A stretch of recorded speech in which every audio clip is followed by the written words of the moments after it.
आइए आप सभी का स्वागत है आपके अपने चैनल में। आज की कहानी भगवान विष्णु और राजा बलि की कहानी है। बहुत समय पहले की बात है। असुरों के एक महान राजा हुए जिनका नाम राजा बलि हुआ। वे असुर होकर भी अत्यंत दानवीर, सत्यवादी और भगवान के भक्त थे। उनके द्वार से कभी कोई भी खाली हाथ नहीं लौटता था। राजा बलि ने अपनी तपस्या और दान के बल से तीनों लोकों अर्थात पृथ्वी, स्वर्ग और पाताल पर अपना अधिकार कर लिया था। यह देखकर सारे देवता चिंतित हो गए और वे सभी एक साथ भगवान विष्णु के पास पहुंचे और उनसे प्रार्थना की। तब भगवान विष्णु मुस्कुराए और बोले, देवताओं, तुम चिंता मत करो। समय आने पर धर्म स्वयं ही अपना मार्ग बना लेगा। अब जब भगवान विष्णु ने देवताओं को आश्वासन दे दिया, तब उन्होंने एक अवतार लिया जिसे वामन अवतार कहते हैं।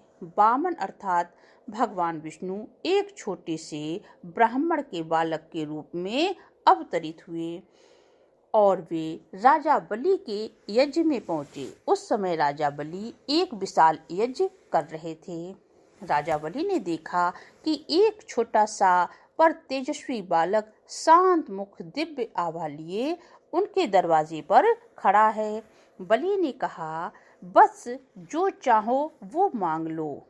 तब छोटे से बालक के रूप में भगवान विष्णु वामन अवतार में बोले, महाराज, मुझे तो बस 3 पग रखने के लिए छोटी सी भूमि चाहिए।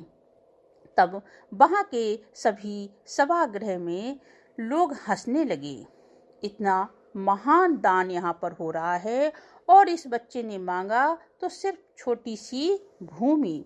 तब गुरु शुक्राचार्य, जो राजा बलि के गुरु थे, वो समझ गए कि ये कोई साधारण बालक नहीं है, ये तो भगवान विष्णु है जो छल से बलि का सारा राज्य लेना चाहते हैं। और उन्होंने बलि को रोकना चाहा, पर बलि बोले कि गुरुदेव, मैंने जो वचन दे दिया अब मैं उसको निभाऊंगा, यही मेरा धर्म है। जैसे ही राजा बलि ने दान देने का निश्चय किया और जल को जमीन पर गिराया, उसी समय उस छोटे से बालक ने एक विराट रूप धारण कर लिया और उसने 3 पग में, पहले पग में ही अर्थात पहले पैर को फैलाया और पूरी पृथ्वी नाप ली। दूसरे पग में पूरे स्वर्ग को नाप लिया। अब तीसरा चरण रखने के लिए पावन भगवान के पास कोई भी स्थान नहीं था। तब उन्होंने राजा बलि से कहा कि राजन, मैं अपना तीसरा पग कहाँ रखूं? बलि ने ये देखा और कहा, अपना सर नीचे झुका दिया। तब प्रभु ने तीसरा चरण बलि के मस्तक पर रख दिया।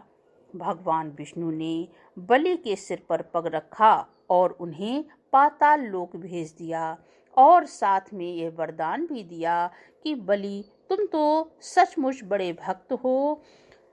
हर वर्ष मैं स्वयं ही तुम्हारे राज्य में आया करूँगा। इसीलिए आज भी ओणम का पर्व मनाया जाता है और कहा जाता है कि भगवान विष्णु राजा बलि के यहाँ आज भी आते हैं। सभी को राम राम।